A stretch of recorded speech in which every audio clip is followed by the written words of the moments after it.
नमस्कार, मैं हूं दीपक चौरसिया। टुनाइट विद दीपक चौरसिया में आपका स्वागत है। महाराष्ट्र में कुर्सी का किस्सा और किचकिच दोनों चालू है।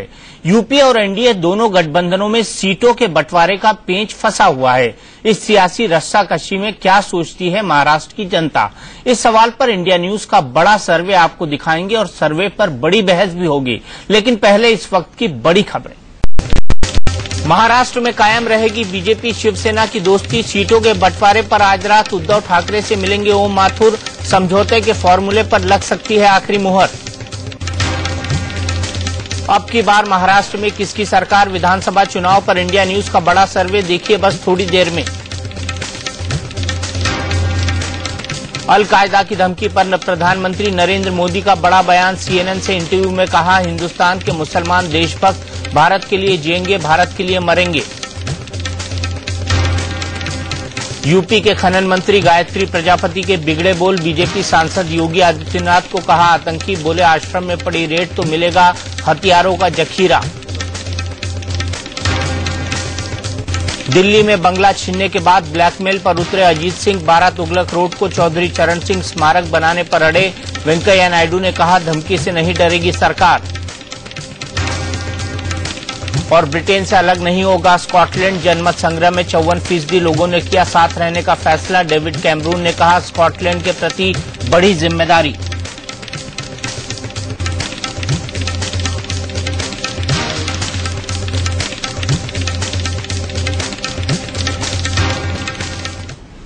महाराष्ट्र में विधानसभा चुनाव का बिगुल बज चुका है। जनता का मन और मत जीतने से पहले मराठा राजनीति के धुरंधर अपनी अपनी पार्टियों के लिए सहयोगी दलों से ही सीटें जीतने की जंग लड़ रहे हैं। बीजेपी और शिवसेना के बीच 2.5 दशक पुराने गठबंधन में गांठ पड़ी हुई है, तो कांग्रेस और एनसीपी के बीच तालमेल भी गड़बड़ाया हुआ है। कौन सी पार्टी किसके साथ कितनी सीटों पर चुनाव लड़ेगी, ये तस्वीर अभी साफ नहीं है। लेकिन क्या महाराष्ट्र की जनता के मन में भी कोई उलझन है? महाराष्ट्र में अब की बार किसकी सरकार बन सकती है? इस सवाल पर India news, the Sunday guardian और सी वोटर ने महाराष्ट्र में बड़ा सर्वे किया है। ये सर्वे सितंबर के दूसरे हफ्ते तक मराठी मानुस का मिजाज बताता है। महाराष्ट्र के इस पहले सर्वे में जनता की क्या राय उभर कर सामने आई है, ये हम आपको विस्तार से बताएंगे।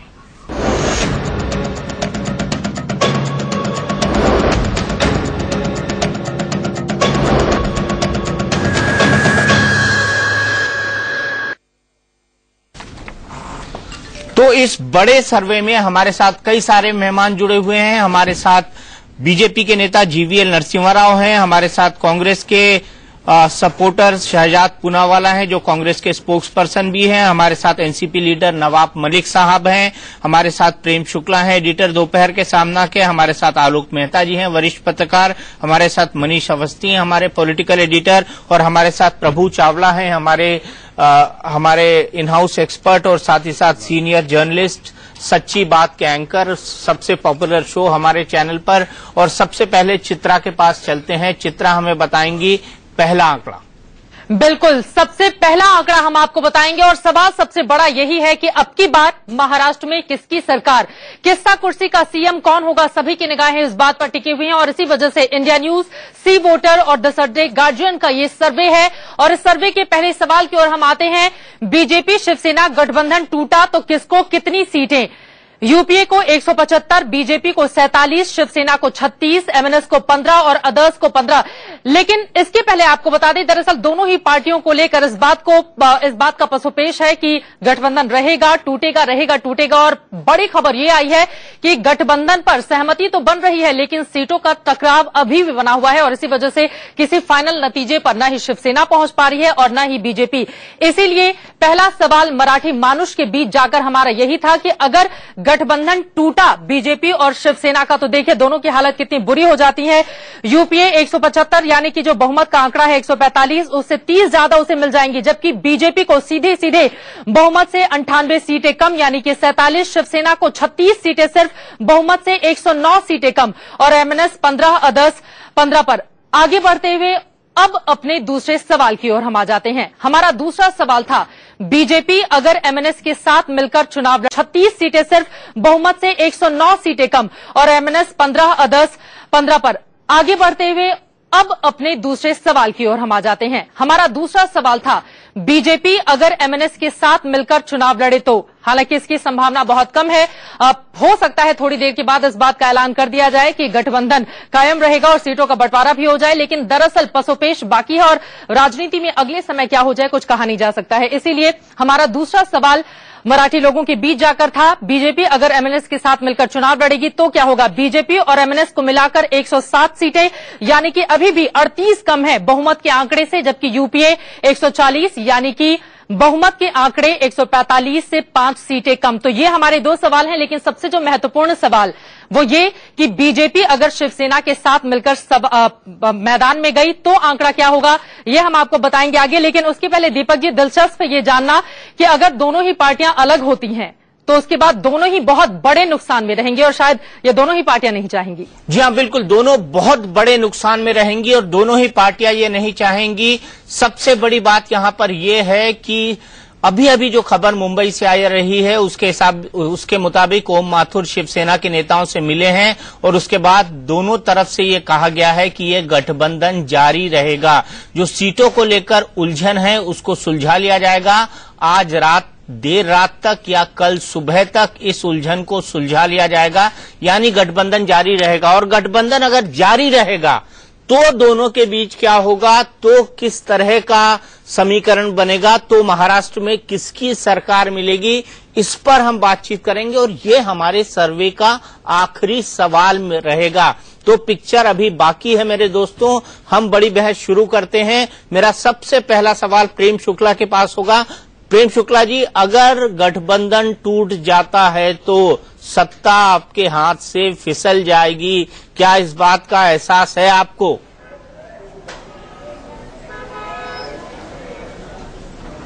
देखिए, शिवसेना को सबसे बड़ा जो एहसास है वो ये है कि हिंदुत्व की किसी प्रकार से क्षति नहीं होनी चाहिए, महाराष्ट्र धर्म को किसी प्रकार की क्षति नहीं होनी चाहिए।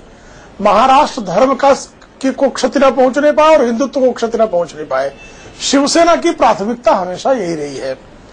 शिवसेना ने कभी जो है सत्ता के लिए राजनीति नहीं की, बल्कि राजनीतिक सत्ता समाज सेवा के लिए हासिल की। 1966 से लेके 2014 तक का शिवसेना का ये उज्जवल इतिहास है। तो मुख्यमंत्री पद की कुर्सी आप बीजेपी को दे दीजिए, गठबंधन टूट जाएगा। मुख्यमंत्री पद की कुर्सी आप दे दीजिए, बीजेपी को घोषणा कर दीजिए। प्रेम शुक्ला जी, आप तो सत्ता की राजनीति करते ही नहीं है। नहीं, ये तो कुर्सी का क्या मतलब? ये तो शिवसैनिकों को तय करने देंगे ना। सत्ता को हम समाज सेवा के लिए सदुपयोग में लाते कह रहा हूं, तो हम बेहतर समाज सेवा करें। महाराष्ट्र का नहीं, वही तो मैं कह रहा हूं, सुन तो लीजिए मेरी बात, कि महाराष्ट्र की सत्ता के माध्यम से महाराष्ट्र को पिछले 60 वर्षों में जिस तरह से लूटा गया, उसके वैभव को क्षति पहुंचाई गई, उसको पुनर्प्रस्थापित करने के लिए शिवसेना प्रमुख के पुत्र आदरणीय उद्धव ठाकरे जी से बेहतर साख वाला व्यक्तित्व तो शिवसेना को नहीं दिखाई देता। और इसलिए शिवसेना चाहती है कि आदरणीय उद्धव ठाकरे जी सत्ता में इसलिए आए ताकि शिवसेना की जो सामाजिकता के सत्ता के माध्यम से सामाजिकता को जागृत करने का अभियान है वो अभियान सफल हो। तो ये चाहना कहां से गलत है? शिवसैनिक और तमाम महाराष्ट्र की जनता, तमाम पदाधिकारी ये चाहते हैं, तो ये तो लोकतांत्रिक प्रक्रिया हुई ना। मतलब उद्धव ठाकरे मुख्यमंत्री बने, प्रेम शुक्ला जी बोल दीजिए, उद्धव ठाकरे मुख्यमंत्री बने, ये आप चाहते हैं? ये हर शिवसैनिक और शिवसेना का वरिष्ठ नेता तक हर कोई शिवसेना पक्ष प्रमुख के संदर्भ में ये अपने विचार सार्वजनिक तौर पर व्यक्त कर चुका है। तो चलिए, किसी प्रकार का ब्रेकिंग न्यूज है, आदरणीय उद्धव ठाकरे जी को सर्वाधिकार सौंपा गया है, उनको फैसला लेना है। चलिए, ये मेरी ब्रेकिंग न्यूज है कि शिवसैनिक चाहता है कि उद्धव ठाकरे मुख्यमंत्री बने। जीवीएल नरसिम्हा राव साहब, आप भी बोल दीजिए, कबूल है, कबूल है, कबूल है। अच्छी, ये बहुत पुरानी खबर है। 3 बार तलाक बोल रहे हैं आजकल, कबूल नहीं बोलते। शिवसेना का सबसे बड़े नेता उद्धव ठाकरे हैं।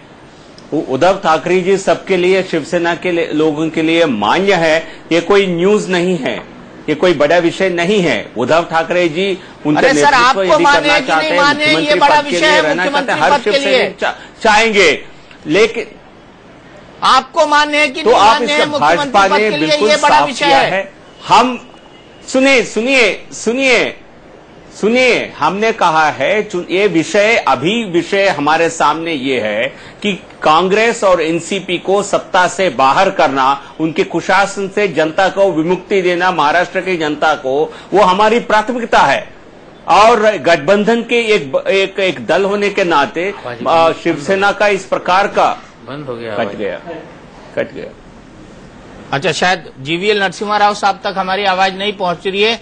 नवाब मलिक साहब, उद्धव ठाकरे मुख्यमंत्री होंगे आपको लगता है अगले महाराष्ट्र के? शिवसेना का इस प्रकार का, अच्छा, शायद जीवीएल नरसिम्हा राव। शहजाद, देखिए, मुझे लगता है कि बीजेपी शिवसेना की सरकार बनने का भी ख्वाब जो ये पाल रहे हैं वो भी पूरा नहीं होगा।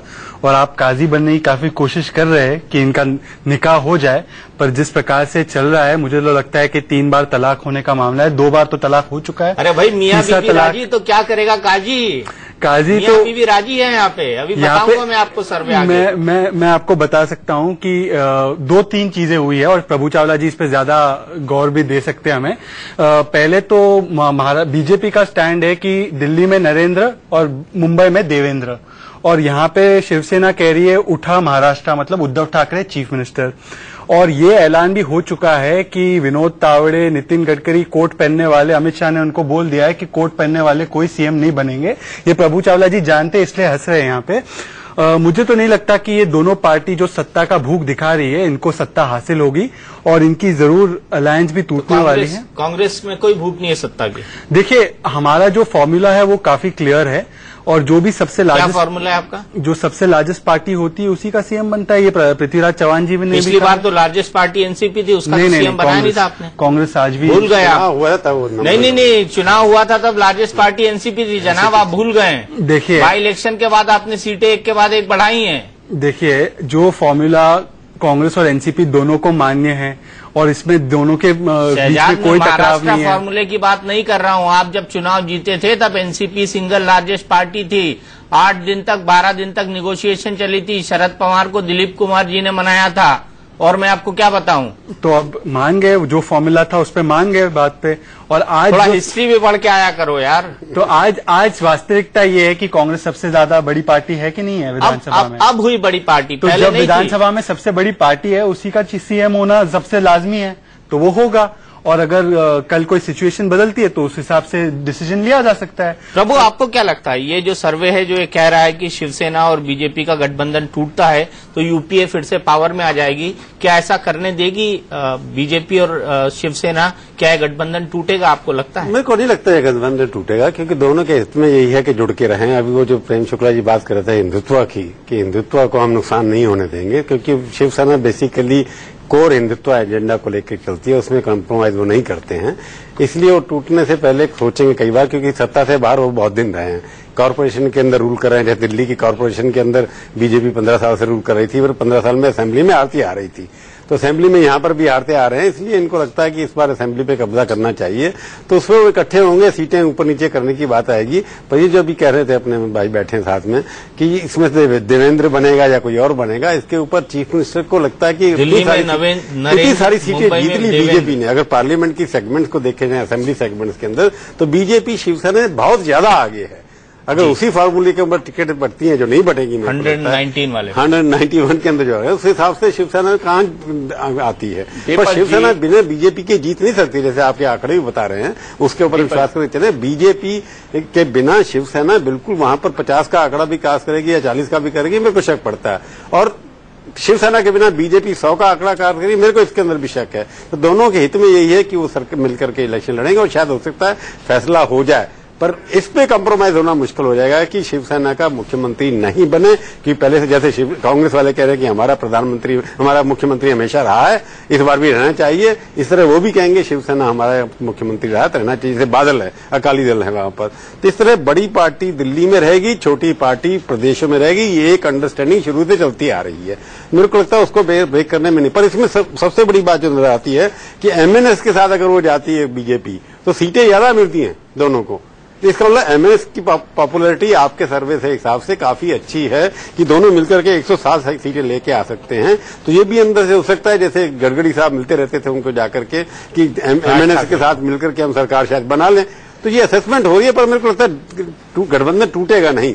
मेरे को अल्टीमेटली शिवसेना का ही नजर आता है। आलोक जी, आपको लगता है कहीं टूर सवेर, मतलब एक बड़ी फार रीचिंग जिसको पॉसिबिलिटी कहें कि राज ठाकरे के साथ बीजेपी आखिरी मूवमेंट पर जाके मिल जाए या कोई अंडरहैंड अंडरस्टैंडिंग कर ले, ऐसी कोई पॉसिबिलिटी नजर आती है? कि मुझे ऐसा नहीं लगता, चुनाव में मुझे ऐसा नहीं लगता, बल्कि आपके सर्वे को थोड़ा आगे बढ़ा के गंभीरता देखें। खाली हिंदुत्व एजेंडा नहीं है, शिवसेना के साथ रहकर ज्यादा से ज्यादा कैसे सीटें लाएं, ये नरेंद्र मोदी जी का भी लक्ष्य है।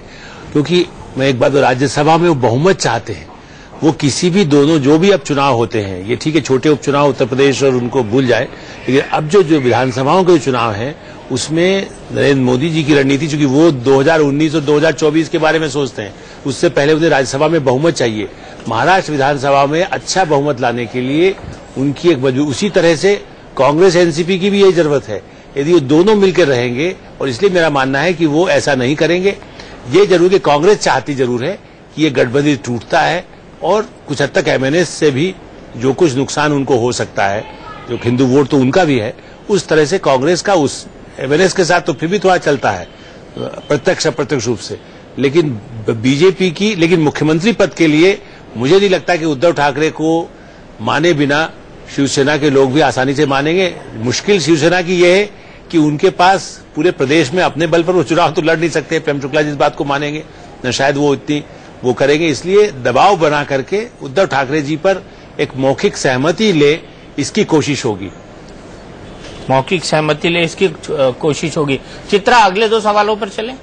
बिल्कुल, सीधे अगले दो सवालों का हम रुख कर लेते हैं और इन दो महत्वपूर्ण सवालों के बाद जो हमारा तीसरा सवाल था महाराष्ट्र की जनता के बीच में जाकर, वो अब हम आपको दिखाते हैं। फिलहाल पहला सवाल दिखा रहे हैं, बीजेपी शिवसेना गठबंधन टूटा तो किसको कितनी सीटें? बीजेपी शिवसेना सीधे सीधे नुकसान में, 175 यूपीओ को। और ये हमारा पहला सवाल। दूसरा सवाल, बीजेपी अगर एमएनएस के साथ जाती है तो 107 सीटें उसे मिलेगी। लेकिन तीसरे सवाल की ओर बढ़ते हैं और ये हमारा तीसरा सवाल सीधे सीधे प्रधानमंत्री नरेंद्र मोदी को लेकर था। प्रधानमंत्री नरेंद्र मोदी के कामकाज से क्या आप संतुष्ट हैं? बहुत ज्यादा 36% जनता कहती है, कुछ हद तक 21% बिल्कुल नहीं 17%, जबकि कुछ ऐसे भी लोग हैं जिन्होंने कहा कि अभी तक इस पर कोई राय दे पाना बहुत ज्यादा मुश्किल है। तो बहुत ज्यादा यानी कि ये जो आंकड़े अभी हम दिखा रहे हैं इसमें बहुत ज्यादा की तादाद सबसे अधिक यानी कि 36 है। अब हमारा चौथा सवाल, और इस सर्वे पर लोगों के बीच जाकर हमारा सीधा और चौथा सवाल ये था, महाराष्ट्र की मौजूदा सरकार से आप कितने संतुष्ट हैं? बहुत ज्यादा 20% लोगों ने कहा, कुछ हद तक 33% लोग मानते हैं, 46% ऐसे हैं जिन्होंने कहा कि बिल्कुल भी नहीं, जबकि पता नहीं ऐसे लोगों की तादाद सिर्फ 1% है और इस लिहाज से देखा जाए तो 53% हो जाता है। बहुत ज्यादा और कुछ हद तक इन दोनों लोगों को मिला लें तो ये स्थिति बनती है महाराष्ट्र की। दीपक जी। तो चित्रा, यहाँ पर जो सबसे बड़ा आंकड़ा जो निकल कर आता है वो ये आता है कि महाराष्ट्र सरकार के कामकाज से 46% जनता वहां पर नाखुश है। ये मेजॉरिटी का आंकड़ा है और ये बताता है कि महाराष्ट्र की सरकार कितनी अनपॉपुलर है। सीधे नवाब मलिक साहब के पास चलूंगा। नवाब मलिक साहब, 46% लोग बोलते हैं कि महाराष्ट्र की मौजूदा सरकार से वो बिल्कुल नहीं संतुष्ट हैं। आप क्या मानेंगे कि एंटी इनकम्बेंसी आपके ऊपर बहुत बुरी तरह आने वाली है? नहीं, उसको आप अगर दूसरी तरह से पढ़ेंगे तो 53% या 53% लोग बोल रहे हैं कि हम बहुत ज्यादा खुश हैं या कुछ हद तक खुश हैं। बहुमत जो है वो दोनों को मिला के 53% सरकार के कामकाज से संतुष्ट हैं। इस तरह से आपके ही आंकड़े दिखा रहे हैं। तो आप मानते हैं कि एंटी इनकम्बेंसी नहीं चलने वाला, 15 साल की एंटी इनकम्बेंसी नहीं है? दीपक जी नवाब मलिक साहब, नरसिम्हा राव साहब, मैं आ रहा हूं आपके पास। दीपक जी, ऐसा है कि 15 साल की एंटी इनकम्बेंसी वाली जो बहस है, हमें लगता है कि ये लोकतांत्रिक व्यवस्था में किस तरह हो रही है वो हमें पता नहीं। इस देश में 15 साल के बाद चुनाव नहीं हो रहे हैं, ये चुनाव हर 5 साल के बाद हुए। 99 में सरकार बनी, कामकाज के बल पर फिर दोबारा मैंडेट लोगों ने दिया। 2004 में सरकार बनी, फिर लोगों ने मैंडेट दिया 2009 के बाद 2014 में चुनाव होगा, तो 5 साल को लेके ये मैंडेट है और हमें लगता है कि लगातार लोग संतुष्ट रहे, इसीलिए लगातार हमें सरकार बनाने का मौका दिया है। लगातार सरकार बनाने का मौका दिया है। लेकिन जीवीएल नरसिम्हा राव साहब, यहाँ 53% लोग बोल रहे हैं कि किसी हद तक हम संतुष्ट हैं। आपको लगातार लोग संतुष्ट रहे, इसीलिए लगातार हमें सरकार बनाने का मौका दिया है। लगातार सरकार बनाने का मौका दिया है। लेकिन जीवीएल नरसिम्हा राव साहब, यहाँ 53% लोग बोल रहे हैं कि किसी हद तक हम संतुष्ट हैं। आपको क्या लगता है, एंटी इनकम्बेंसी चलेगी नहीं वहां पर?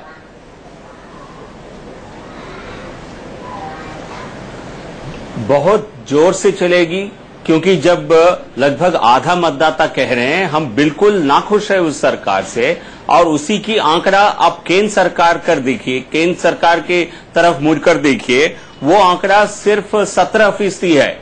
तो इसलिए तो जनता ये मान रही है, वहां की कांग्रेस एनसीपी सरकार बहुत हद तक विफल रही है और उसकी तुलना में केंद्र सरकार काफी बेहतर काम किया है। तो इसलिए हम जनता के पास जब जाएंगे, तो अमित जब शाह ने क्यों कहा कि Modi will not be a factor के बारे में हम जनता में चर्चा करेंगे। इसको क्यों हार गए? केंद्र की सरकार इतना बढ़िया काम कर रही है, रेफरेंडम बनाकर उनके कार्यकाल आप सुन लीजिए, पहले दिल्ली में चुनाव कब करा रहे हो? केंद्र की सरकार को आपने सर्टिफिकेट दे दिया बढ़िया काम का। दिल्ली का डेट बता दीजिए चुनाव का, दिल्ली का डेट बता दीजिए। चलिए ये बताइए, बाइपोल में क्यों आ रहे? चलिए छोड़िए, अमित शाह क्यों बोल रहे कि मोदी फैक्टर नहीं रहेंगे? आप किस प्रकार, एक का तो जवाब दीजिए। आप इस तरह की बयानबाजी करके 2-4 सीट जीत गए हैं, उसे आपको बहुत बड़ी सफलता आपको दिखती है, आप पर तरस आती है। हम मुझे जीते तो बयानबाजी, आप जीते तो क्यों नहीं कराए दिल्ली में? आप दूसरों की सीट जीते हो तो मोदी वेव बोलते हो। आप में हिम्मत है, दूसरों की सीट जीतते हो तो मोदी वेव बोलते हो। भाई साहब, आप इतने कमजोर थे, आप दिल्ली में क्यों चुनाव नहीं कराए? आप दिल्ली में लोकसभा के साथ चुनाव क्यों नहीं कराए? आप क्यों भाग गए थे दिल्ली से? आप करा लीजिए। आप क्यों नहीं था? आप क्यों मई में नहीं करा सकते थे चुनाव? मई में नहीं करा सकते थे, आप भाग गए, आप भाग गए और आप किसी और के ऊपर अंजाम लगाते। संवैधानिक प्रक्रिया से तो इस तरह का बयानबाजी होना चाहिए। जी, आपकी खामियां के बारे में जान लीजिए। चलिए, नहीं, आप खामियां पहले फरवरी में ही इसकी दिल्ली में चुनाव, दिल्ली में असेंबली तभी भंग हो सकता था, फरवरी में भंग हो सकता था, मई में चुनाव हो सकते थे। आप भाग गए, आप और एक चुनाव नहीं हारना चाहते थे, इसलिए नहीं कराए। तो इसलिए आप इस तरह के दावा मत करिए। आप चुनाव से आज भी दिल्ली से सबसे ज्यादा कोई भाग रहे हैं तो कांग्रेस पार्टी भाग रही है। आपकी शीला दीक्षित बयान देते हैं। अच्छा, वापस महाराष्ट्र में आ जाते हैं शहजाद पूनावाला जी, जीवीएल नरसिम्हा राव साहब वापस महाराष्ट्र पे आ जाते हैं। तो इसलिए इस तरह का वापस महाराष्ट्र पे आ जाते हैं और चित्रा से अगला 2 सवाल ले लेते हैं, क्योंकि सबसे महत्वपूर्ण सवाल अभी भी रुका हुआ है कि क्या बीजेपी और शिवसेना वहां पर सरकार बना सकती है, दोनों अगर साथ चुनाव लड़े? चित्रा, अपने अगले 2 सवाल क्या हैं? बिल्कुल, हमारा महत्वपूर्ण जो सबसे सवाल है, बीजेपी शिवसेना अगर गठबंधन के साथ मैदान में जाएंगे तो फिर रिजल्ट क्या आएगा, ये आपको हम आगे दिखाएंगे। महाराष्ट्र की जनता ने इस पर क्या कहा है। लेकिन अब आगे बढ़ते हुए अपने 5वें सवाल की ओर आ जाते हैं। नरेंद्र मोदी को लेकर हमने सवाल किया और ये सवाल हमारा मुख्यमंत्री पृथ्वीराज चौहान को लेकर था कि उनके कामकाज से आप कितने संतुष्ट हैं। इस पर देखिए, बहुत ज्यादा ऐसे लोग हैं, 22% जो मानते हैं कि उनके कामकाज से हम बहुत ज्यादा संतुष्ट हैं। कुछ हद तक 30% ऐसे लोग हैं, 45% ऐसे हैं जो मानते हैं बिल्कुल भी नहीं, यानी कि अब तक जो भी कामकाज उनकी ओर से किया गया है उस पर हम बिल्कुल संतुष्ट नहीं। जबकि 3 ऐसे भी लोग हैं, 3% जिन्हें पता ही नहीं है। तो ये हमारा 5वां सवाल था। आगे बढ़ते हुए अब अपने 6वें सवाल की ओर आते हैं और हमारा 6वां सवाल था, जो मौजूदा आपके विधायक हैं उनके कामकाज से क्या आप संतुष्ट हैं?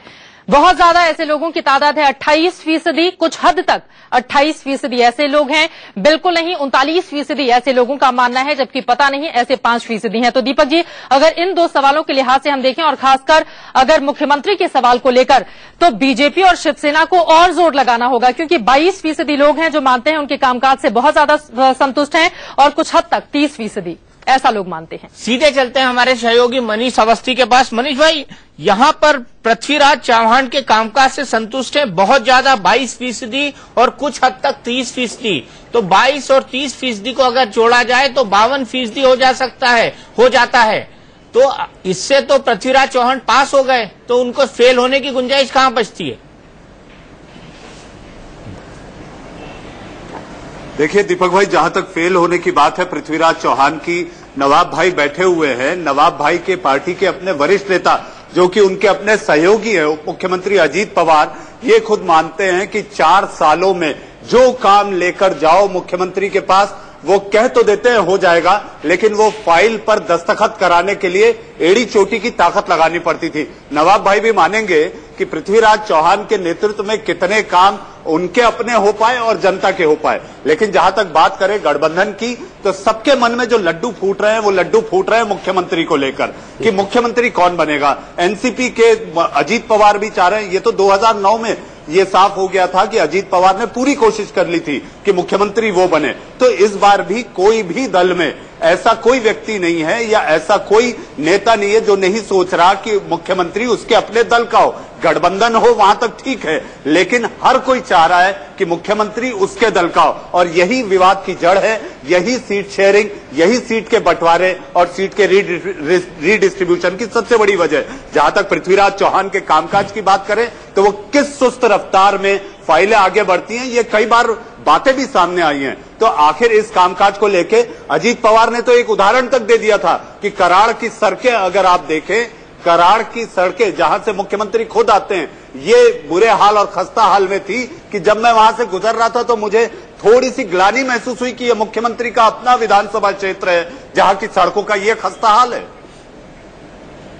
मुख्यमंत्री के विधानसभा क्षेत्र का यह हाल, शहजाद पूनावाला, तो राज्य का क्या होगा? देखिए, जहां तक सड़कें का अब डिफेंड मत करना है। नहीं, मैं डिफेंड मत करना। देखिए, मुंबई की भी सड़कें बहुत खराब है, बीएमसी उसको बनाती नहीं है। जो लोकल काउंसिलर होते हैं उनका काम होता है कि सड़कें बनाएं। अगर शिवसेना और मरीन ड्राइव पे गए हैं आप? शिवसेना और वो राज्य की सरकार की सड़कें हैं, जो MSRDC की सड़कें हैं महाराष्ट्र स्टेट की, वो बिल्कुल अच्छी है, बहुत अच्छी। और यदि अजीत पवार को लगा कि वहाँ की सड़कें ठीक नहीं है तो MSRDC से बनवा देते, या तो वहाँ के जो लोकल, अगर शिवसेना और वहाँ का जो कब्जा रहा है लोकल बॉडी पे, अगर उनके वहाँ पे दुरुस्त कर दिया जाए, वहाँ पे कांग्रेस एनसीपी की सरकार आ जाए तो ये रास्ते बन जाएंगे। सड़कें वो चकाचक। आप नवाब मलिक साहब से पूछ लीजिए, आप नवाब मलिक साहब से पूछता हूँ ना, नवाब मलिक साहब से नहीं। मुख्यमंत्री बीएमसी की जो सड़कें हैं उसमें गड्ढे हैं। प्रेम शुक्ला साहब की पार्टी ने कहा कि हेमा मालिनी के गाल की तरह रास्ते बना देंगे, आज तक उन्होंने नहीं किया। आपने तो ओमपुरी की गाल की तरह बना दिए ना। हमने नहीं, हम लोगों ने जो भी बनाए हैं, गाल की तरह बना दिए। आप जाके थोड़ा मुंबई की सड़कें देखें। सर, मैं हर हफ्ते मुंबई जाता हूँ। आप नवाब मलिक से भी पूछ लीजिए, MSRD की सारी सड़कें। प्रेम शुक्ला जी बताइए जरा, बीएमसी की सड़कें कैसी हैं और MSRDC की सड़कें कैसी हैं? शहजाद पूनावाला दिल्ली में रहते हैं ज्यादा टाइम और बाकी टाइम पूना में। का ही हूँ मैं, पूना वाला हूँ। नहीं, उसमें कुछ ज्यादा उसमें कुछ ज्यादा नहीं करना है। आप ऐसा कर लीजिए कि मुंबई का भी एक सारी सड़कें घूम लेते हैं, प्रभु चावला जी को ले लेते हैं, शहजाद पूनावाला को, आलोक मेहता जी को, और कराड़ भी लेके चले जाते हैं। जहां इनकी नगर पालिका है, महानगर पालिका है, आप जो तय कर देंगे हम लोग मान लेंगे। दरअसल इनके पृथ्वीराज चौहान से मैं भी चलूंगा, वो उसका आप दुखांत देखिए कि PWD और MSRDC वो दोनों इंसान, आप भी चलिए, स्वागत रहेगा। तो ये एनसीपी की खुद PWD के मिनिस्टर और MSRDC मिनिस्टर, वो दोनों एनसीपी के हैं, और अजीत पवार को ये शिकायत है।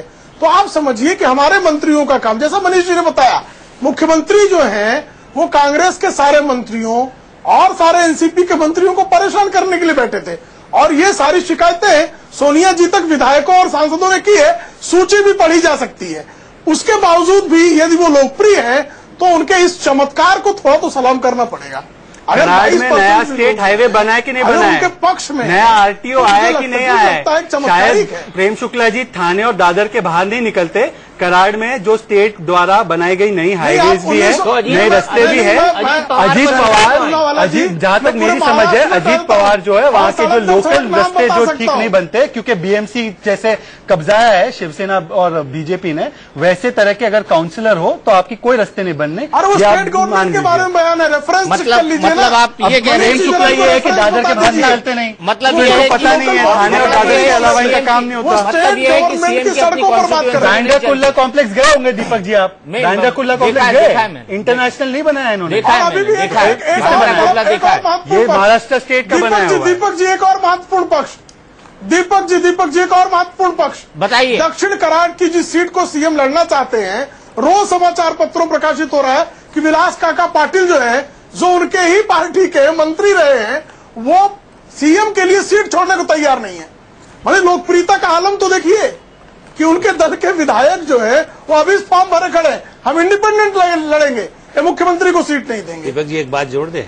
जी बिल्कुल। मैं चूंकि फिर मैं नवाब मलिक साहब के पास जाऊंगा। मैं खाली कह रहा था कि ये तो छोटी सड़क की बात नहीं, क्या प्रेम शुक्ला जी ये बात सही नहीं है कि जब नेतृत्व की बात आती है तो उद्धव ठाकरे जी की अच्छी छवि को लेकर के तो आप कह रहे हैं कि उनकी अच्छी छवि है इसलिए उनको मुख्यमंत्री बनाना चाहिए। पृथ्वीराज चौहान की छवि भी कंपैरेटिवली वही, असली उनसे झगड़ा कांग्रेस के और एनसीपी के सब नेताओं का इसी बात पे रहा है कि वो जब धंधे के लिए जाते थे तो उन चीजें नहीं वो पास करते थे, उसमें महीनों लग जाते थे, इसलिए लोग कार्यकर्ता नाराज रहे। इस बात को भी मानना चाहिए। तो लेकिन क्या ये भी एक शिकायत आप लोगों की भी तो यही है कि बीजेपी के किसी ऐसे भ्रष्ट या ठेकेदार रह चुके ऐसे नेता को मुख्यमंत्री पद पर न थोप दिया जाए, इसलिए अभी से आप दबाव बना रहे हैं, ऐसा सच है कि नहीं? उससे सड़क के ठेके भी ठीक होंगे या सड़क के ठेके में हेराफेरी भी होगी? नहीं, देखिए शिव आप बात को डाइवर्ट कर रहे हैं। डाइवर्ट नहीं कर रहा हूं मैं, बहुत सीरियस बात है। Corruption is a major issue है। अजित पवार पर बहुत गंभीर आरोप है। नहीं, आपको बता रहा हूं, नितिन गडकरी अगर पीडब्ल्यूडी मिनिस्टर नहीं हुए होते, देखो नितिन गडकरी जी अगर पीडब्ल्यूडी मिनिस्टर नहीं हुए होते तो महाराष्ट्र की सड़कों का चेहरा नहीं बदलता। ये सब तो नहीं है उनका। मैं गडकरी जी, आपने इतनी बढ़िया 95 से 99 तक इतनी बढ़िया सरकार दी, रास्ते आपने बनाए, सारा काम आपने किया, तो महाराष्ट्र के 60 साल के इतिहास में 4 साल की गलती के अलावा आपको क्यों नहीं दोहराया? मुंबई में पूर्ण, अरे प्रेम शुक्ला जी 1960 से लेकर आज तक आपके साथ जो हुआ है केंद्र में, 2014 आपके साथ क्या हुआ है केंद्र में? सिर्फ 44 सीट मिले हैं कांग्रेस को। हर चीज पे आप पीछे चले जाते हैं। वो अभी क्या आप 44 सीटें वो तो पूरे 10 साल आप आगे तक 2014 की बात कर रहा हूँ। आगे भी तो बढ़ना है हमें। आप मिला 15 साल की बातें सुना रहे हैं। 2014 में आपको 44 सीट मिले हैं, आप इसकी बात क्यों बोल रहे हैं? वही तो हर चीज में आप पीछे देखते हो। तो प्रेम शुक्ला जी गडकरी को मुख्यमंत्री मान लेंगे ना आप? आगे का आंकड़ा देखते हैं। चित्रा चारों सवाल ले लो और चारों में जो सबसे महत्वपूर्ण सवाल है उस पर हम डिस्कशन करेंगे कि अगर शिवसेना और बीजेपी साथ लड़ती हैं तो फिर किसकी सरकार बनती है। बिल्कुल, अब तक हमने 6 सवाल पूछे, 6 का जवाब मिल गया। अब अगले सवाल पर यानी कि 7वें सवाल पर आते हैं और हमारा अगला सवाल था कि महाराष्ट्र में अब की बार किसकी सरकार में। देखिए आज मौका मिले तो बदलना किसको चाहेंगे आप? मुख्यमंत्री को 22% लोग मानते हैं, स्थानीय विधायक को 8% लोग, राज्य सरकार को 20% लोग, अन्य 16%, जबकि 34% ऐसे हैं जिनको पता नहीं। यानी कि मुख्यमंत्री और राज्य सरकार को अगर हम मिला लें तो 44 ये पूरा आंकड़ा 42% तक पहुंच जाता है, जो वास्तव में यूपीए सरकार के लिए चिंता का सबब है। अगले सवाल की ओर आते हैं और 8वां सवाल हमारा, महाराष्ट्र में सबसे बड़ा मुद्दा क्या है? भ्रष्टाचार 25% लोग मानते हैं, बेरोजगारी 16% लोग, 25% लोग महंगाई को मानते हैं, 5% महिला सुरक्षा, 29 अन्य दूसरे मुद्दों को, जबकि पता नहीं है, ऐसे 2% लोग हैं। तो ये हमारा 8वां सवाल था। अब अगले सवाल की ओर, और इस सवाल का जवाब सब लोग जानना भी चाहेंगे। महाराष्ट्र में आज चुनाव हुए तो किसको कितने वोट? और सबसे महत्वपूर्ण ये सवाल देखिए, यूपीए को 34% वोट और एनडीए को 42% वोट। महाराष्ट्र में आज चुनाव हुए, यानी कि आज एक साथ अगर शिवसेना और बीजेपी एक साथ मिलकर मैदान में जाते हैं और चुनाव होते हैं तो किसका फीसदी कितना होगा वो देखिए। यूपीए 34%, एनडीए 42% और अदर्स के खाते में 24% वोट जाते हैं। लेकिन इससे भी महत्वपूर्ण सवाल, और इस सवाल के जवाब का इंतजार हर किसी को था, और ये हमारा अगला और 10वां सवाल जनता के बीच में जाकर, महाराष्ट्र में आज चुनाव हो तो किसको कितनी सीटें? यूपीए को 64, सिर्फ 64 सीटें, यूपीए को 64 सीटें। अगर शिवसेना और बीजेपी एक साथ मिलकर मैदान में जाती हैं, उसकी संभावना भी पूरी बन गई है, ऐलान होना बाकी है। सीटों के बंटवारे को लेकर थोड़ा सा पसोपेश की स्थिति में इस वक्त दोनों ही पार्टियां हैं। एनडीए 198 सीटें एनडीए को मिल सकती हैं और 10-26। आपको बता दें कि पिछली बार की अगर हम बात करें तो शिवसेना के खाते में 41 गई थी, 46 बीजेपी के खाते में, और इस तरह से ये पूरा आंकड़ा 87 का था। लेकिन एनडीए को 198 सीटें। और महत्वपूर्ण अपने आप में दीपक जी यही हो जाता है, महाराष्ट्र में आज चुनाव हो तो किसको कितनी सीटें, और जाहिर तौर पर बीजेपी के नेता तो अब इस पर बहुत खुश होंगे, और साथ ही खुश होंगे मुंबई में बैठे तमाम शिवसेना के नेता भी कि 100 सीधे इतनी ज्यादा सीटें बीजेपी शिवसेना गठबंधन को मिलेंगी। चित्रा, इस आंकड़े को एक बार फिर से दोहराइए, क्योंकि हमारे दर्शक सिर्फ और सिर्फ यही जानना चाहते होंगे कि महाराष्ट्र में किसकी सरकार बनेगी। बिल्कुल, महाराष्ट्र में किसकी सरकार बनेगी। अपने 9वें सवाल की ओर अगर हम आ जाते हैं, महाराष्ट्र में आज चुनाव हुए तो जो वोट परसेंटेज होगा, वोट फीसदी, वो क्या होगा, और इसको लेकर जो जवाब सामने आया है, यानी कि एनडीए 42% लोग एनडीए 42% वोट एनडीए के पक्ष में जाएंगे, 34% यूपीए के पक्ष में, अदर्स 24%। जबकि सबसे जो महत्वपूर्ण सवाल है, और वो हमारा 10वां सवाल था, महाराष्ट्र में आज चुनाव हो और गठबंधन बना रहे तो किसको कितनी सीटें। एनडीए को 198 सीटें, यानी कि शिवसेना और, जबकि सबसे जो महत्वपूर्ण सवाल है, और वो हमारा 10वां सवाल था, महाराष्ट्र में आज चुनाव हो और गठबंधन बना रहे तो किसको कितनी सीटें। एनडीए को 198 सीटें, यानी कि शिवसेना और बीजेपी एक साथ मिलकर चुनावी मैदान में जाती हैं तो 198 सीधे मिल जाएंगी इनके गठबंधन को, जबकि एनडीए को 2009 में सिर्फ 87 सीटें मिली थी। यूपीए यहां पर बिल्कुल नीचे आ जाता है 64 पर, जबकि अन्य के खाते में जाती हैं 26 सीटें। तो ये अपने आप में बेहद महत्वपूर्ण, 145 सीटें चाहिए बहुमत के लिए, उससे कहीं ज्यादा एनडीए को मिलती हैं। कुल आंकड़ा 288 का है, 135 पर पेंच इस वक्त शिवसेना और बीजेपी के बीच फंसा हुआ है। लेकिन दीपक जी, अब कुल मिलाकर देखा जाए तो बीजेपी और शिवसेना के लिए बल्ले बल्ले वाली स्थिति ये हो जाएगी। अगर गठबंधन के साथ दोनों मैदान में जाते हैं तो सीधे 198 उनका आंकड़ा पहुंच जाएगा। बहुत बहुत शुक्रिया चित्रा इस पूरी जानकारी के लिए। तो 198 सीटें, एक ऊपर वाला देता जब भी देता छप्पर फाड़ के, अगर एनडीए के लिए कहा जाए तो गलत नहीं होगा। बीजेपी शिवसेना दूसरी बार सत्ता के अंदर आएगी अगर आती है तो। सबसे पहली प्रतिक्रिया लेते हैं नवाब मलिक साहब से। नवाब मलिक साहब, 15 साल बाद एनसीपी और कांग्रेस सत्ता से बाहर होती है अगर बीजेपी और शिवसेना गठबंधन सत्ता में आती है तो, और हमारा सर्वे यही कहता है मात्र 64 सीटें मिलेंगी एनसीपी और कांग्रेस को। आपकी प्रतिक्रिया? देश में देखिए, जब से मुझे लगता है कि मैं विधायक 20 साल पहले बना, तब टेलीविजन पे सर्वे नहीं चलते थे, अखबार में इस तरह के सर्वे छपाने का कामकाज चलता रहता था। उसके बाद सर्वे कंपनियां बन गई, चैनलों पे आ गया। सर्वे पहले दिखाना, सर्वे कराना एक हवा बनाने का एक माध्यम है, जो निश्चित रूप से हवा बनाने के लिए इसका प्रयोग होता रहा है। नरसिम्हा राव जी यहाँ बैठे, ये भी यही काम करते रहे हैं, बहुत सारी कंपनियां ये काम करती रही हैं, और पिछली बार मोदी साहब का ये हवा बनाने का कार्यक्रम सफल हो गया। अब भारतीय जनता पार्टी का कार्यक्रम, हवा बनाओ कार्यक्रम, महाराष्ट्र में भी चल रहा है। लेकिन यही कार्यक्रम हमने देखा था मूड ऑफ द नेशन के माध्यम से 2 चैनलों पे, कि आज चुनाव करा दो तो 315 सीट मोदी साहब की आ जाएगी। हम पूछना चाहते हैं कि उत्तराखंड में मूड ऑफ द नेशन क्यों बदल गया। हम पूछना चाहते हैं कि उत्तर प्रदेश में मूड ऑफ नेशन क्यों बदल गया। हम पूछना चाहते हैं कि राजस्थान में मूड क्यों बदल गया, गुजरात में मूड क्यों बदल गया, कर्नाटक में क्यों नहीं मूड इनके साथ रहा। ठीक है, चैनल अपना काम करे, चैनल चलाने के लिए कुछ मजबूरियां भी होती है, चैनल चलते रहते हैं, लेकिन हवा बनाने का ये माध्यम है, हम ये मानते हैं। सरकार हम बनाएंगे, नतीजे आएंगे, 19 तारीख को बात करेंगे। नरसिम्हा राव साहब, मूड क्यों बदल गया पूछ रहे हैं नवाब मलिक साहब, मूड क्यों बदल गया? आपका मूड भी तो नहीं बदल जाएगा? पहले मैं इसका जवाब दूं। लोकसभा चुनाव के पहले ऐसा कौन सा सर्वे था जो हमको 282 सीट दिया था भाजपा को अकेले? तो जो सर्वेस का जो आंकलन था उससे भी कई ज्यादा सीट हम जीते हैं।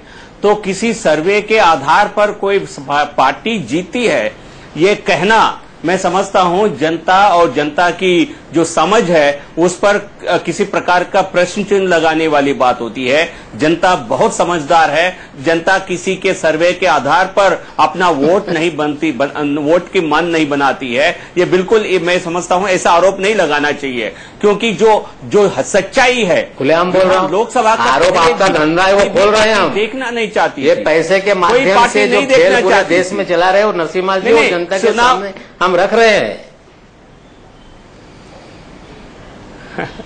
नवाब जी, क्या लोकसभा में हमको क्या ऐसी हकीकत में नहीं मिले हैं? हमको 332 सीट हमको हकीकत में नहीं मिले हैं। क्या वो जनता के समर्थन की वजह से नहीं मिले हैं? चाहता हूँ नहीं, क्या हमको नहीं, मैं आपको बताना चाहता हूँ, नहीं, आप आपकी बहस का जवाब मैं देना चाहता हूं, आप सुनेंगे? बताइए बताइए। मैं बोलूं दीपक जी? बिल्कुल नवाब मलिक साहब बोल सकते हैं आप। ऐसा है नरसिम्हा राव जी, देश में सरकार के खिलाफ माहौल बनाने का कार्यक्रम आपने अन्ना हजारे के माध्यम से शुरू किया, बाबा रामदेव को उतारा और सरकार के खिलाफ जब बीजेपी का आंदोलन नहीं चल पाया तो अलग, जरा सुनिए, आप सुनिए, संघ परिवार के पूरा जरा चिट्ठा खोलने दीजिए ना मुझे। आप 2.5 साल पहले जब आपने कार्यक्रम शुरू किया था तो भारतीय जनता पार्टी महंगाई जाते थे, भ्रष्टाचार का, परिवार के हैं, सुनिए ना। ओ पंडित जी जरा सुनिए, पंडित जी भविष्यवाणी आप करते रहिए, सुनिए ना पंडित जी, जरा पंडित जी सुनिए, भविष्यवाणी करवा। नहीं भविष्यवाणी नहीं, ऐसा है कि नवाब जी मेरा आपको सुझाव है, आप सुनिए, कभी आप सुनिए पंडित जी, सुन लें आप, कभी चुनाव आप सुन लीजिए, आप सुन लीजिए, एक मिनट में मुझे बोलने का मौका दीजिए। जानना चाहता हूँ। अरे सुन लीजिए ना, अरे सुन लो भाई, अरे सुनने की तो ताकत रखो मेरे भाई। अरे वो इतना ना बोलो कि दूसरे को बोलने का मौका ना मिले, आप सुन लेना। सुनाए। तो जब आप लोगों ने माहौल बनाने का प्रयास किया, जब गडकरी जी उसी रामलीला मैदान में बेहोश हो गए, 3 जगह आंदोलन चला, विफल हो गया, तो दूसरे ढंग से सरकार को बदनाम करने का कार्यक्रम चला।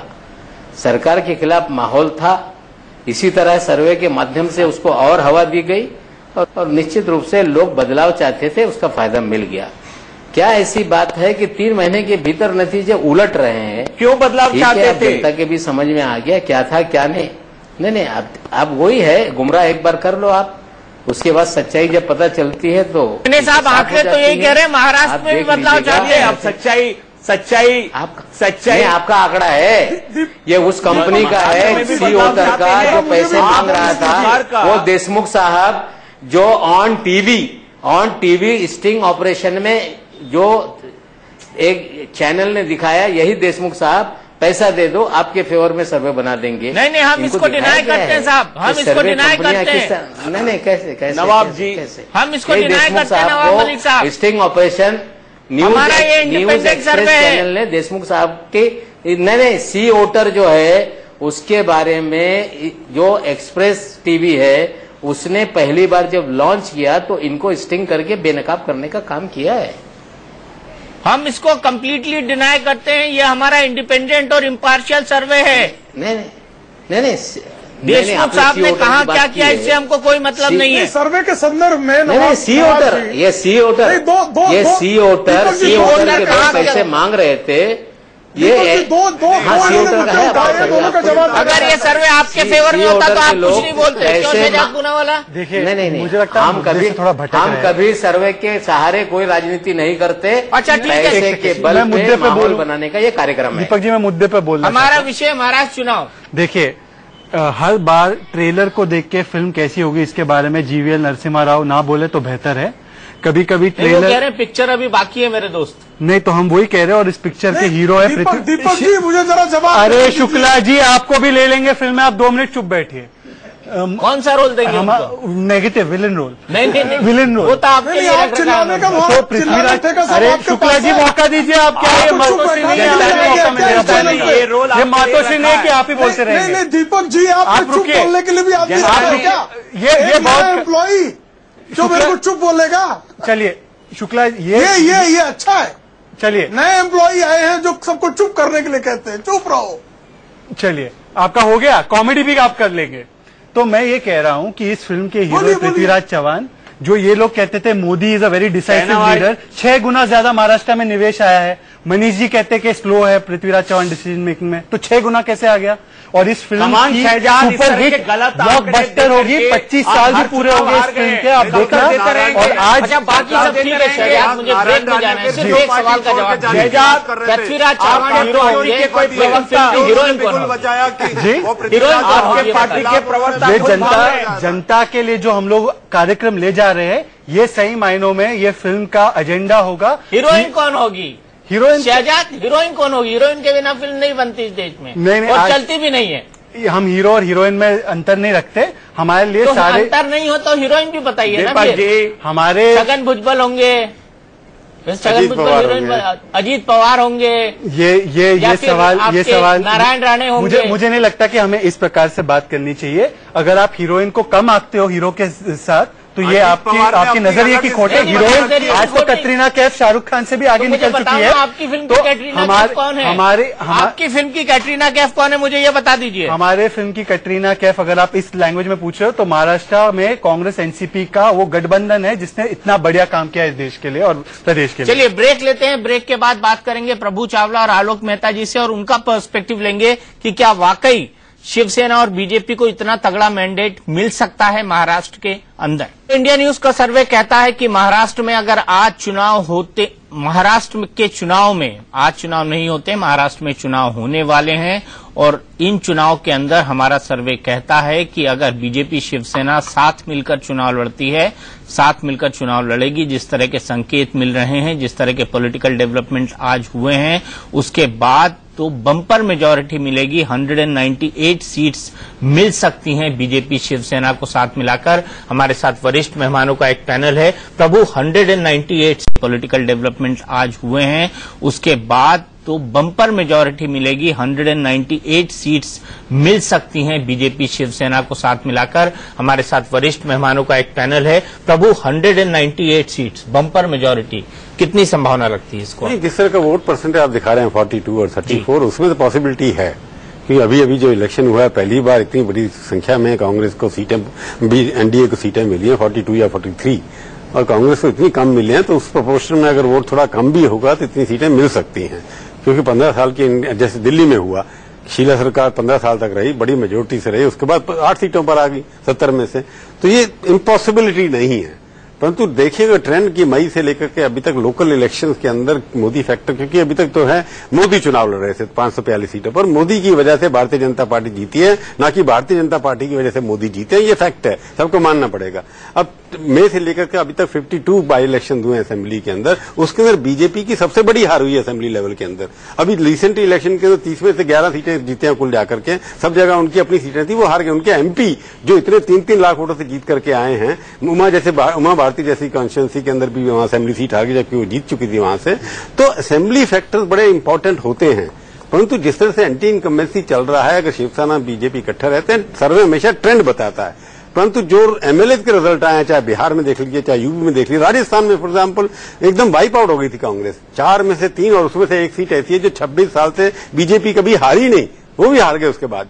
तो ये संभावना कुछ है जिसके अंदर सरप्राइज हो सकता है, मार्जिन 198 से 170 हो जाए या 160 हो जाए, परंतु अगर वो इकोनॉमी बनी रही, वो एक मोदी के नाम पर अगर मोदी कैंपेन करते हैं तो ये सीटें उतनी आ सकती हैं कि मोदी फैक्टर भी अभी महाराष्ट्र के अंदर काम करके, कि गुजरात के साथ लगता है और महाराष्ट्र के साथ उनकी कनेक्टिविटी ज्यादा हो जाती है कई बार। अगर मोदी कैंपेन करते हैं, मैं कह रहा हूं फिर से, अगर मोदी कैंपेन नहीं करेंगे, शरद पवार महाराष्ट्र के ऊपर, बीजेपी के ऊपर भारी पड़ेंगे, क्योंकि बीजेपी के पास कोई नेता नहीं है जो पूरे महाराष्ट्र के अंदर इन्फ्लुएंस कर सकता हो। उद्धव ठाकरे फिर भी इन्फ्लुएंस कर सकते हैं, उद्धव ठाकरे अपने आप में एक नेता माने जाते हैं।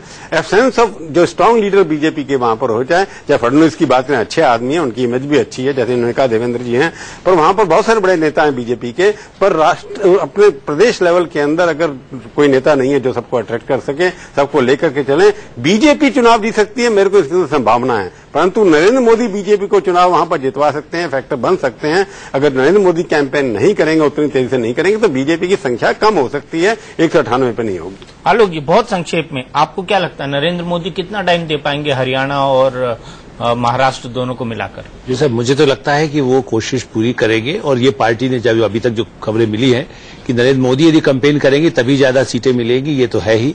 लेकिन एक बात मैं जरूर कहूंगा कि देखिए, एनसीपी को यदि थोड़ा पलड़ा भारी कर दें, जो अभी सोनिया गांधी से उनकी कल या जब भी मुलाकात होगी, और शरद पवार को, जैसे एक समय में आप याद करें कि राजीव गांधी और उनके कहने पर ही एक बार शरद पवार कांग्रेस में आए थे, उन दिनों को याद दिला करके यदि शरद पवार का पलड़ा भारी कर दे तो निश्चित रूप से शिवसेना भाजपा के लिए टक्कर, आपने आंकड़ा आज दिया है जब आज की स्थिति में, लेकिन उसके बाद एक टक्कर थोड़ी दिलचस्प हो जाएगी। हम और आपको बातचीत करने के लिए और अवसर मिल सकेंगे। शरद पवार को अंडर एस्टिमेट नहीं कर सकते। शरद पवार को बिल्कुल अंडर एस्टिमेट नहीं कर सकते इन चुनाव के अंदर।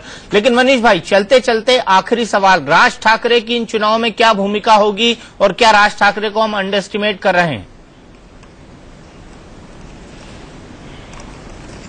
देखिए, जहां तक दीपक भाई राज ठाकरे की बात करें तो राज ठाकरे लोकसभा चुनाव के बाद जिस तरीके से पस्त हुए हैं, उसको लेकर राज ठाकरे की पार्टी के भीतर और राज ठाकरे के मन में खुद एक ऐसी उहापोह है। उनके सबसे दमदार और ताकतवर विधायक राम कदम अगर पार्टी छोड़ के जा रहे हैं तो ये संकेत कदापि अच्छा नहीं है राज ठाकरे के लिए। और राज ठाकरे को कांग्रेस एक हथियार के रूप में जरूर इस्तेमाल करना चाहेगी, क्योंकि राज ठाकरे के पास अब ना तो कोई मुद्दा है। तमाम वो बात कह रहे थे कि मैं ब्लूप्रिंट लेकर आऊंगा, ऐसा करूंगा, तो अब 25 तारीख को ब्लूप्रिंट लेकर आ रहे हैं महाराष्ट्र के लिए और खासकर मुंबई के लिए। लेकिन राज ठाकरे के पास उनके अपने बल पर उनकी अपनी कुव्वत नहीं है कि महाराष्ट्र में और नरेंद्र मोदी की दोस्ती सब जानते हैं। और राज ठाकरे के पास नितिन गडकरी गए थे, और मान लो कल अगर भाजपा और मनसे का अलायंस बन जाता है तो शुक्ला जी को पहले भागना पड़ेगा मुंबई से, शहजाद जी, क्योंकि उनका एजेंडा आपको पता है, मनसे का एजेंडा आपको पता है, तो शुक्ला जी को पहले जाना पड़ेगा मुंबई से। चलो, वो कह रहे हैं कि मनसे की कांग्रेस से भी दोस्ती है, इसको आपको भूलना हमारी कोई दोस्ती नहीं है ऐसी पार्टियों के साथ। हम लोग मुंबई से नहीं जाएंगे, उसकी चिंता मत करिए।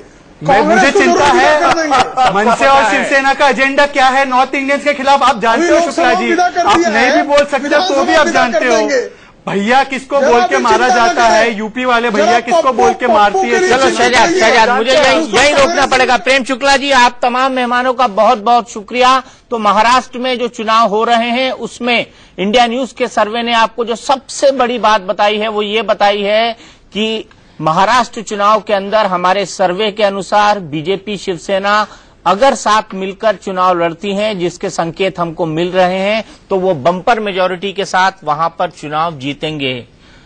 आज के हमारे इस कार्यक्रम में इतना ही, लेकिन इंडिया न्यूज पर खबरों का सिलसिला जारी है।